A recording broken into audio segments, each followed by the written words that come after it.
बोलो गुरुदेव भगवान की जय। प्यारे कृष्ण कन्हैया लाल की जय। श्री कूर्म पुराण। कूर्म पुराण में ऊपरी विभाग चल रहा है और आज है अध्याय 27। वानप्रस्थ आश्रम तथा वानप्रस्थ धर्म का वर्णन, वानप्रस्थी के कर्तव्यों का निरूपण। एवं गृहाश्रमे स्थित्वा द्वितीयं भागमायुषः वानप्रस्थाश्रमं गच्छेत् सदा रहसाग्निरेव च निक्षिप्य भार्यां पुत्रेषु गच्छेद् वनमथापि वा दृष्ट्वा पत्यस्य चापत्यं जर्जरीकृत विग्रहः शुक्लपक्षस्य पूर्वाह्ने प्रशस्ते चोत्तरायणे गत्वारण्यं नियमवांस तपः कुर्यात् समाहितः। व्यास जी ने कहा, इस प्रकार आयु के द्वितीय भाग तक गृहस्थाश्रम में रहकर तृतीय भाग में अग्नि तथा भार्या सहित वानप्रस्थ आश्रम में प्रवेश करना चाहिए, अथवा पुत्र के भी पुत्र को देखकर और शरीर के जर्जर हो जाने पर अपनी पत्नी को पुत्रों के संरक्षण में रख दें तथा स्वयं वन में चला जाए।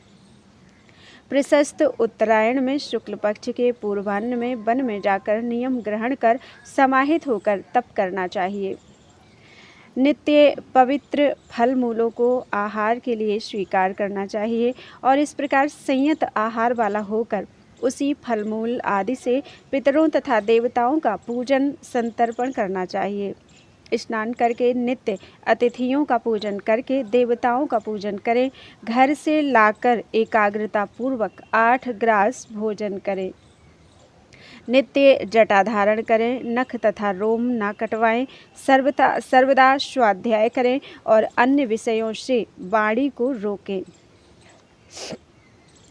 अग्निहोत्रं च जुहुयात् पंचयज्ञान् समाचरेत् मुन्यन्नैर्विविधैर्मध्यैः शाकमूलफलेन वा चीरवासा भवेन्नित्यं स्नायात् त्रिश्रवणं शुचिः सर्वभूतानुकम्पी स्यात् प्रतिग्रहविवर्जितः दर्शेन पौर्णमासेन यजेत नियतं द्विजः ऋक्षे स्वाग्रयणे चैव चातुर्मास्यानि चाहरेत् उत्तरायणं चक्रमसो दक्षस्यायनमेव च वासन्तैः शारदैः मध्यैः मुन्यन्नैः स्वयमाहृतैः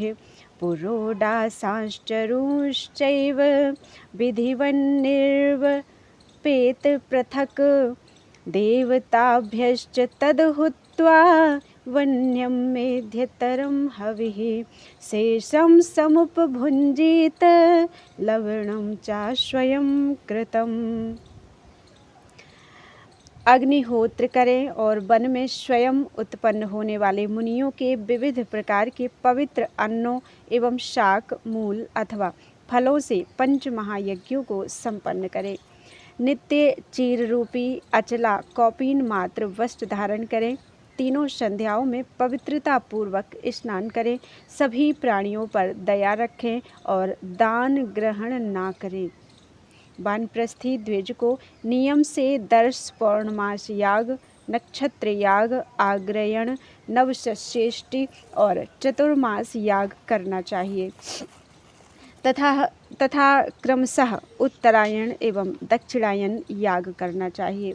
बसंत तथा शरतकाल में उत्पन्न स्वयं लाए हुए पवित्र मुन्यन्नों से पृथक पृथक पुरोडास एवं चरु बनाकर देवताओं तथा पितरों को अति पवित्र वन्य हवि प्रदान करना चाहिए। तदनंतर अवशिष्ट उस हवि को लवण मिलाकर स्वयं भक्षण करना चाहिए। वर्जयेन मधुमासानि भौमानि कवकानि च भूस्तृणं शिक्रुकं चैव श्लेष्मातकफलानि च न फलकृष्टमश्नीयात् उत्सृष्टमपि केनचित् न ग्रामजातान्यार्तोऽपि पुष्पाणि च फलानि च। मधुमास भूमि में उत्पन्न कवक अर्थात कुकुरमुत्ता, भूस्तृण अर्थात शाक विशेष, सिग्रुक अर्थात सहिजन तथा श्लेष्मातक अर्थात लिसोढ़ा के फलों का त्याग करना चाहिए। हल से जोती हुई भूमि में उत्पन्न और दूसरों के द्वारा परित्यक्त पदार्थ का भक्षण नहीं करना चाहिए। कष्ट में होते हुए भी ग्राम में उत्पन्न पुष्प फलों का भक्षण नहीं करना चाहिए। श्रावणे नैव विधिना बहनिं परिचरेत् सदा न द्रुह्योत सर्वभूतानि। फिर भी गलत है, फिर से पढ़ते हैं। श्रावणे नैव विधिना बहनिं परिचरेत् सदा न दुह्येत सर्वभूतानि निर्द्वन्द्वो निर्भयो भवेत् न नक्तं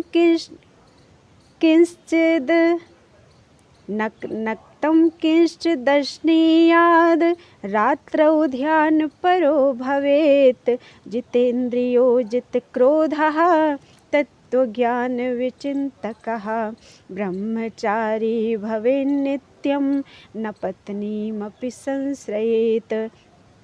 सर्वदा श्रावणी विधि के अनुसार अग्नि की परिचर्या करें, किसी भी प्राणी से द्रोह ना करें, द्वंद्वों से परे और भय रहित रहें, रात में कुछ भी भोजन ना करें, रात्रि में केवल ध्यान परायण रहे, नित्य इंद्रिय जयी, क्रोध जयी, तत्वज्ञान का चिंतक तथा ब्रह्मचर्य परायण रहे, पत्नी का भी आश्रय ना ले।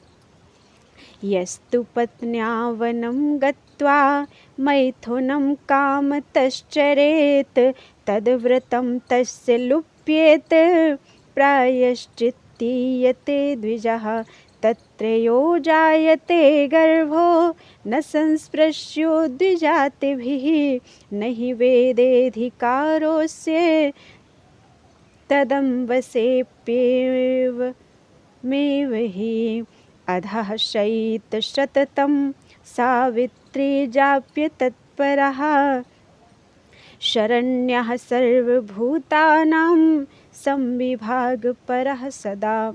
जो द्विज वन में जाकर कामवश पत्नी के साथ मैथुन करता है तो वह व्रत अर्थात वानप्रस्थ व्रत से च्युत हो जाता है और प्रायश्चित का भागी होता है।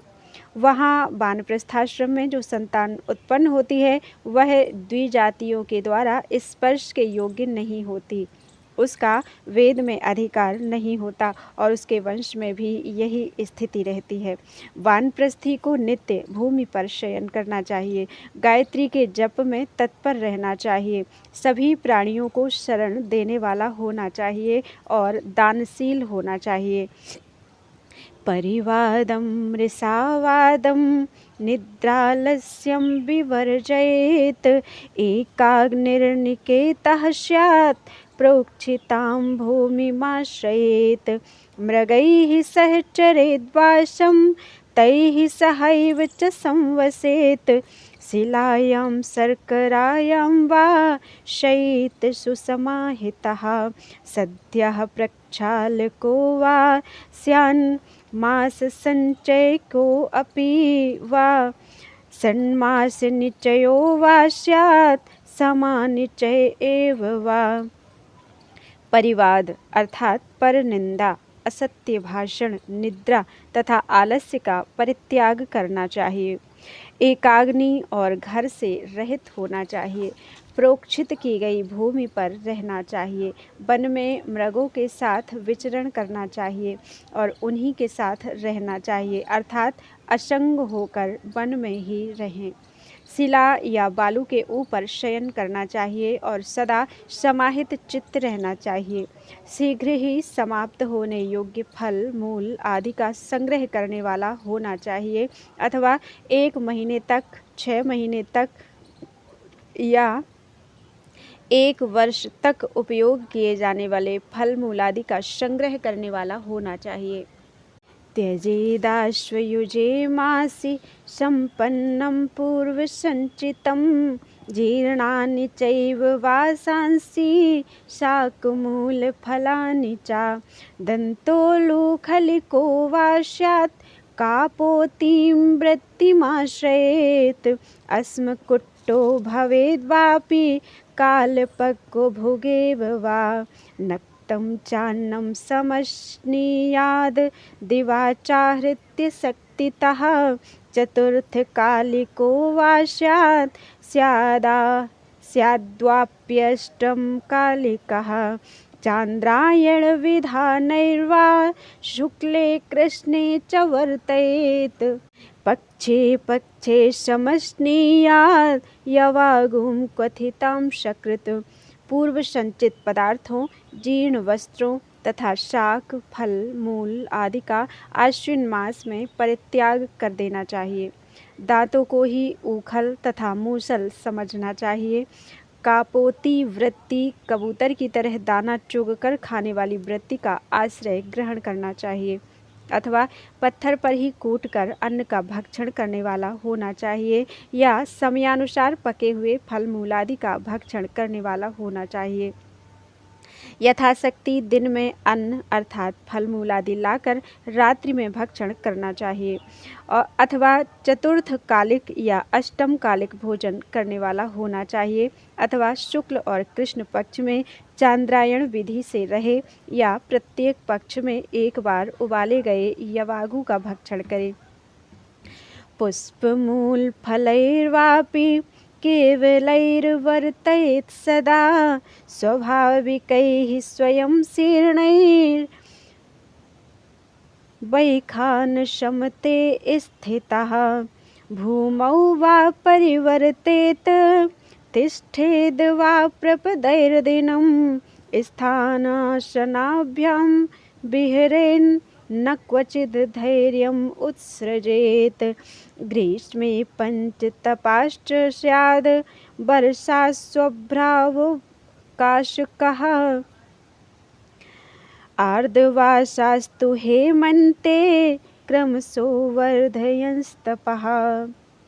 अथवा सर्वदा वैखानस अर्थात वानप्रस्थ व्रत का पालन करते हुए केवल स्वाभाविक रीति से अपने आप वृक्ष से गिरे हुए पुष्प मूल एवं फलों से निर्वाह करता रहे।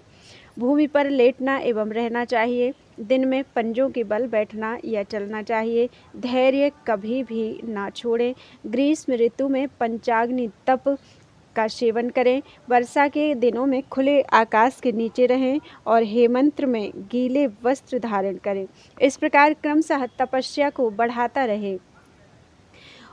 उपस्पृश्य त्रिश्रवणं पितृदेवांश्च तर्पयेत् एकपादेन तिष्ठेत् मरीचीन् वा पिबेत् तदा पञ्चाग्निर्धूमपो वा स्यात् उष्मपः सोमपोऽपि वा पयः पिबेत् शुक्लपक्षे कृष्णपक्षे तु गोमयं शीर्णपर्णासनो वा स्यात् कृच्छैर्वा वर्तयेत् सदा। आचमन कर तीनों संध्याओं में स्नान तथा पितरों और देवताओं का तर्पण एवं पूजन करें। उस समय एक पैर से खड़ा रहे अथवा सूर्य किरणों का पान करे। पंचाग्नि का सेवन करे अथवा धुएं का पान करे या ऊष्मा का पान करे अथवा सोम पान करे। शुक्ल पक्ष में दुग्ध पान करे और कृष्ण पक्ष में गोमय का सेवन करे अथवा गिरे हुए पत्तों का सेवन करे या सदा कृच्छ व्रत का पालन करता रहे। योगाभ्यास रतश्च स्यात् रुद्राध्यायी भवेत् सदा अथर्वशीर्षो अध्येता वेदान्ताभ्यस्त तत्परः। वेदांताभ्यास तत्परः यमान् सेवेत सततं नियमाश्चाप्यतन्द्रितः कृष्णाजिनीसोत्तरीयः शुक्लयज्ञोपवीतवान् यत् अथ चाग्नीन् समारोप्य स्वात्मनि ध्यान तत्परः अनग्निर्निकेतः स्यान् मुनिर्मोक्षपरो भवेत्। सदा योग का अभ्यास करता रहे, रुद्राध्याय का अध्ययन करता रहे, अथर्व शीरष के अध्ययन और वेदांत के अभ्यास में तत्पर रहे, आलस से रहित होकर निरंतर यमों और नियमों का पालन करे, कृष्ण मृगचर्म उत्तरीय और शुक्ल यज्ञोपवीत धारण करे, अग्नियों को अपनी आत्मा में प्रतिष्ठित कर ध्यान परायण रहे, अग्नि अर्थात ग्रहयाग्नि और ग्रह का परित्याग कर दे और मुनि व्रत द्वारा मोक्ष की प्राप्ति का प्रयत्न करता रहे। तापसेष्वेव विप्रेषु यात्रिकं भैक्षुमाहरेत् ग्रहमेधिषु चान्येषु द्विजेषु वनवासिषु ग्रामादाहृत्य वाष्णीयादष्टौ ग्रासान् वने वसन् प्रतिगृह्य पुटेनैव पाणिना सकलेन वा। जीवन निर्वाह के लिए तपस्वी ब्राह्मणों से ही भिक्षा मांगे अथवा अन्य गृहस्थों तथा वनवासी द्विजों से भिक्षा लेनी चाहिए अथवा वन में रहते हुए ग्राम से लाकर मात्र 8 ग्रास भोजन करना चाहिए। पत्तों के दोने हाथ अथवा कसोरे अर्थात मिट्टी के पात्र इत्यादि के टुकड़े में ही भोजन करना चाहिए। विविधाश्चोपनिषद आत्मसंसिद्धये जपेत विद्या विशेषान् सावित्रीं रुद्राध्यायं तथैव च महाप्रास्थानिकं चासौ कुर्यादनशनं तु वा अग्निप्रवेशमन्यद् वा ब्रह्मार्पण विधौ स्थितः। आत्मज्ञान की प्राप्ति के लिए विधि पूर्वक विविध उपनिषदों का निरंतर पाठ करना चाहिए। इसी प्रकार विशिष्ट विद्याओं गायत्री तथा रुद्राध्याय की आवृत्ति करनी चाहिए अथवा ब्रह्मार्पण विधि में स्थित रहते हुए महाप्रस्थान अर्थात मृत्यु पथ के उद्देश्य से अनशन करें या अग्नि में प्रवेश करें। यस्तु सम्यग्म आश्रमं यस्तु सम्यग् इमम् आश्रमं शिवं संश्रयेदशिवपुञ्जनाशनम्। फिर से पढ़ते हैं। यस्तु सम्यग् इमम् आश्रमं शिवं संश्रयेदशिवपुञ्जनाशनं तापसः स परमेश्वरं पदं याति यत्र जगतोस्य संस्थितिः। जो तपस्वी अमंगल समूह का नाश करने वाले तथा कल्याणकारी इस वानप्रस्थ आश्रम का भली भांति आश्रयण करता है वह उस परम ऐश्वर्य पद को प्राप्त करता है जिसमें इस जगत की स्थिति है। इति श्री कूर्म पुराणे षट्सहस्रयां संहितायां उपरि विभागे सप्तविंशो अध्यायः। इस प्रकार 6000 श्लोकों वाली श्री कूर्म पुराण संहिता के उपरि विभाग में 27वां अध्याय पूरा हुआ। बोलो वृंदावन बिहारी लाल की जय। संन्यास धर्म का 28वां अध्याय। संन्यास धर्म का प्रतिपादन, सन्यासियों के भेद तथा सन्यासी के कर्तव्यों का वर्णन। व्यास उवाच एवं वनाश्रमे स्थित्वा तृतीयं भागमायुषः चतुर्थमायुषो भागं सन्न्यासेन नयेत् क्रमात् अग्निनात्मनि संस्थाप्य द्विजः प्रव्रजितो भवेत् योगाभ्यासरतः शान्तो ब्रह्मविद्यापरायणः। यदा मनसि सञ्जातं वैतृष्ण्यं सर्ववस्तुषु तदा सन्न्यासमिच्छेश्च पतितः स्याद् विपर्यये। प्राजापत्यां निरूप्येष्टिम् आग्नेयीमथवा पुनः दान्तः पक्वकषायौसौ ब्रह्माश्रम उपाश्रयेत।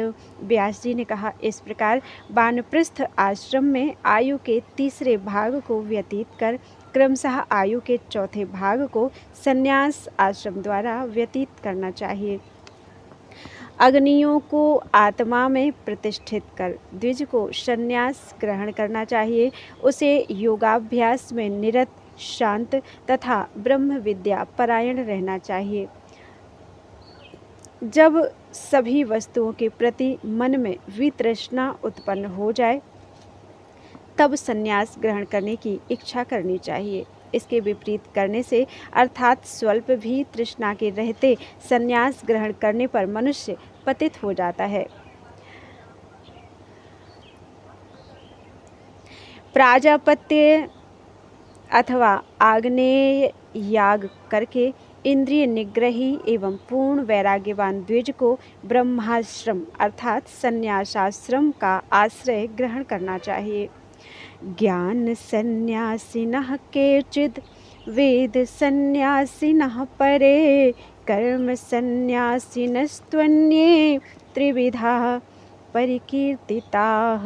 यः सर्वसंग निर्मुक्तो निर्द्वन्द्वश्चैव निर्भयः प्रोच्यते ज्ञान सन्यासी स्वात्मन्येव व्यवस्थितः।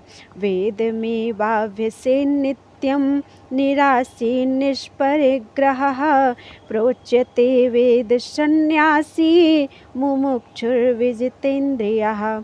यस्त्वग्निनात्मसात् कृत्वा आत्मसात् यस्तो अग्निनात् आत्मसात् कृत्वा यस्तो अग्नीन् आत्मसात् कृत्वा यस्तो अग्नीनात्मसात् कृत्वा ब्रह्मार्पणपरो द्विजः। ज्ञेयः स कर्म सन्न्यासी महायज्ञपरायणः। त्रयाणामपि चैतेषां ज्ञानी त्वभ्यधिको मतः। न तस्य विद्यते कार्यं न लिंगं वा विपश्चितः। कुछ ज्ञान सन्यासी होते हैं, कुछ वेद सन्यासी होते हैं और कुछ कर्म सन्यासी होते हैं। इस प्रकार 3 प्रकार के सन्यासी कहे गए हैं, जो सभी आसक्तियों से मुक्त हैं, सुख दुखादि द्वंद्वों से रहित हैं और निर्भय हैं। अपनी आत्मा में ही प्रतिष्ठित रहने वाला है, वह ज्ञान सन्यासी कहलाता है। जो नित्य वेद का ही अभ्यास अर्थात स्वाध्याय करता रहता है, आशा रहित है, संग्रह शून्य है, जितेंद्रिय है तथा मोक्ष की इच्छा रखने वाला है, वह वेद सन्यासी कहा जाता है। जो अग्नियों को आत्मसात कर ब्रह्मार्पण तत्पर रहता है, उस महायज्ञ परायण सतत ब्रह्म चिंतन परायण द्विज को कर्म सन्यासी जानना चाहिए। इन तीनों में ज्ञानी अर्थात ज्ञान सन्यासी को अधिक श्रेष्ठ माना गया है। उस ज्ञानी का ना कोई कर्तव्य शेष रह जाता है और ना कोई चिन्ह ही होता है। निर्ममो निर्भयः शान्तो निर्द्वन्द्वः पर्णभोजनः जीर्णकौपीनवासास्यान् अग्नो वा ध्यान तत्परः।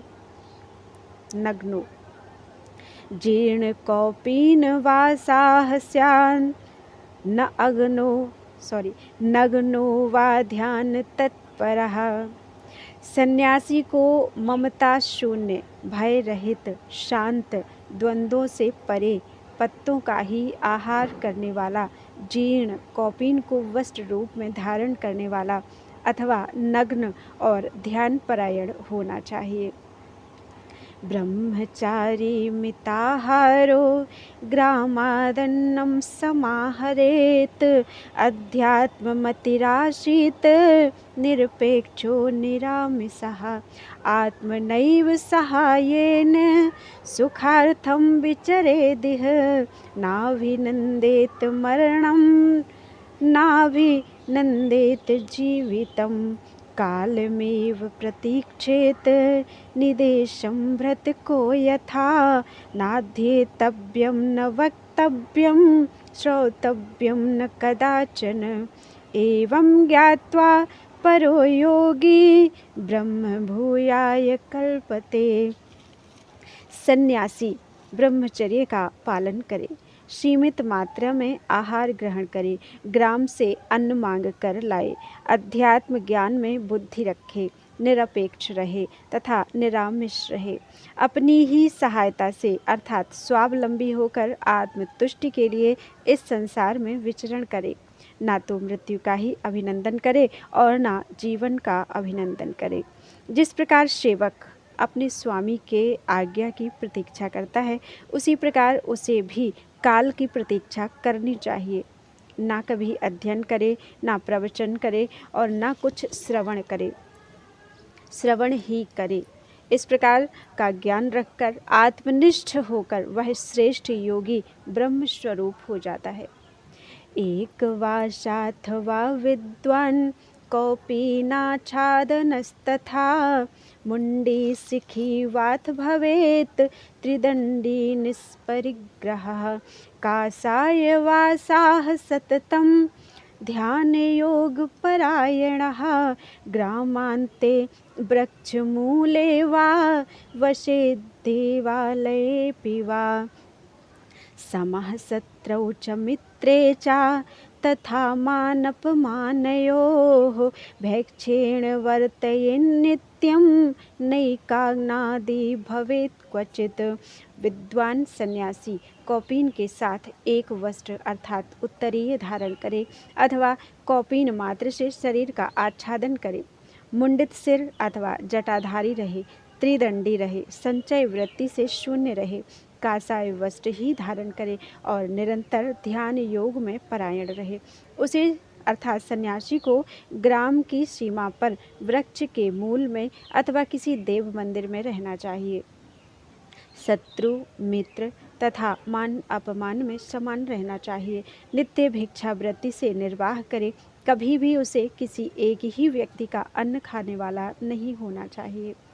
यस्तु मोहेन बालस्याद् एकान्नादि भवेद् यतिः न तस्य निष्कृतिः काचिद् धर्मशास्त्रेषु कथ्यते। रागद्वेष विमुक्तात्मा समलोष्टा समकाञ्चनः प्राणिहिंसा निवृत्तश्च मौनी स्यात् सर्वनिस्पृहः दृष्टिपूतं न्यसेत्पादं वस्त्रपूतं जलं पिबेत् सत्यपूतां वदेद्वाणीं मनःपूतं समाचरेत्। जो सन्यासी मोह या आलस्यवश किसी एक ही व्यक्ति का अन्न भक्षण करता है, उसकी मुक्ति का कोई उपाय धर्मशास्त्रों में नहीं बतलाया गया है। सन्यासी को रागद्वेष से मुक्त, मिट्टी पत्थर और सोने में समान भाव रखने वाला, प्राणियों की हिंसा से निवृत्त, मौनी और सब प्रकार से आसक्ति शून्य होना चाहिए। अच्छी तरह देखकर पैर रखना चाहिए, वस्त्र से छानकर जल पीना चाहिए, सत्य से पवित्र वाणी बोलनी चाहिए और मन से शुद्ध आचरण करना चाहिए। नैकत्र निवसेद्देशे वर्षाभ्योऽन्यत्र भिक्षुकः स्नान शौचरतो नित्यं कमण्डलुकरः शुचिः ब्रह्मचर्यरतो नित्यं वनवासरतो भवेत् मोक्षशास्त्रेषु निरतो ब्रह्मसूत्री जितेन्द्रियः दम्भाहंकार निर्मुक्तो निन्दापैशून्यवर्जितः आत्मज्ञान गुणोपेतो यतिर्मोक्षं वाप्नुयात् अभ्यसेत सततं वेदं प्रणवाक्यं सनातनं स्नात्वा विधानेन शुचिर्देवालयादिषु। सन्यासी को वर्षा ऋतु के अतिरिक्त अन्य ऋतुओं में किसी एक ही स्थान पर नहीं रहना चाहिए। नित्य स्नान एवं शौच में तत्पर, हाथ में कमंडल धारण करने वाला तथा पवित्र होना चाहिए। नित्य ब्रह्मचर्य व्रत धारण करना चाहिए, वनवासी ही रहना चाहिए तथा मोक्ष विषयक शास्त्राध्ययन में निरत रहते हुए ब्रह्मसूत्री अर्थात यज्ञोपवीत से युक्त, दंडधारी और जितेंद्रिय रहना चाहिए। दंभ अहंकार से मुक्त रहे, निंदा तथा पिशुनता अर्थात चुगलखोरी का सर्वथा परित्याग करे, आत्मज्ञान संबंधी गुणों से संपन्न रहे, ऐसा सन्यासी मोक्ष प्राप्त करता है। विधि पूर्वक स्नानोपरांत आचमन करके पवित्रता पूर्वक देवालयों में प्रणव नामक सनातन वेद मंत्र का निरंतर अभ्यास अर्थात जप करे। यज्ञोपवीति शांतात्मा कुशपाणिः समाहितः धौतकाशाय वसनो भस्मच्छन्नतनूरुहः अधियज्ञं ब्रह्म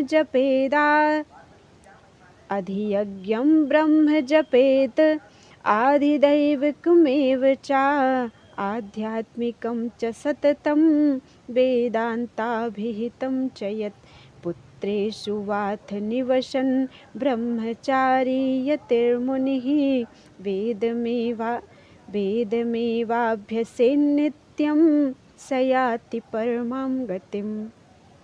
यज्ञोपवीति शांतात्मा, हाथ में कुश धारण करने वाला, एकाग्र चित्त, धुला हुआ कासाय वस्त्र धारण करने वाला और भस्म से धूसरित देह वाला रहना चाहिए। सन्यासी को वेदांत प्रतिपादित अधियज्ञ अर्थात समस्त यज्ञों के अधिष्ठान, आधिदैविक तथा आध्यात्मिक ब्रह्म मंत्र प्रणव का सतत जप करना चाहिए अथवा मननशील तथा ब्रह्मचारी यति को पुत्रों के बीच रहते हुए नित्य वेद का ही अभ्यास करना चाहिए। इससे उसे परम गति प्राप्त होती है। अहिंसा सत्यमस्तेयं ब्रह्मचर्यं तपः परं क्षमा दया च संतोषो व्रतान्यस्य विशेषतः वेदज्ञाननिष्ठो वा पंचयज्ञान् समाहितः कुर्यादहरः स्नात्वा भिक्षान्नेनैव तेन हि होममन्त्रान् जपेन्नित्यं काले काले समाहितः स्वाध्यायं चान्वहं कुर्यात् सावित्रीं सन्ध्ययोर्जपेत् ध्यायेत् सततं देवम् एकान्ते परमेश्वरम् एकान्नं वर्जयेन्नित्यं कामं क्रोधं परिग्रहम् एकवासा द्विवासा वा सिखी यज्ञोपवीतवान् कमण्डलुकरो विद्वान् त्रिदण्डी याति तत्परम्।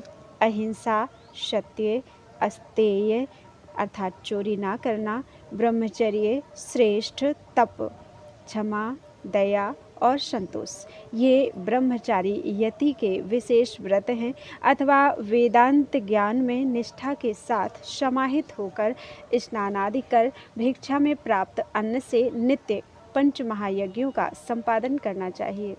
इसे विरक्त कर्मयोगी का धर्म समझना चाहिए। नियत समय पर समाहित होकर नित्य होम मंत्रों का जप करना चाहिए। प्रतिदिन स्वाध्याय करें और संध्याओं में गायत्री का जप करें।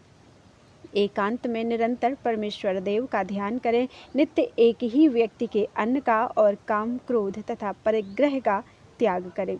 एक वस्त्र अथवा 2 वस्त्र धारण करें। शिखा एवं यज्ञोपवीत धारण करें। हाथ में कमंडल धारण करें। ऐसा त्रिदंडी विद्वान भी अनासक्त, द्वंद्वातीत, कर्मयोगी होने के कारण परम पद को प्राप्त करता है। इति श्री कूर्मपुराणे षट्सहस्र्यां संहितायाम् उपरि विभागे 28वां अध्यायः। इस प्रकार 6000 श्लोकों वाली श्री कूर्म पुराण संहिता के उपरि विभाग में 28वां अध्याय पूरा हुआ। बोलो वृंदावन बिहारी लाल की जय। त्वदीयं वस्तु गोविंदम तुभ्यमेव समर्पितम्।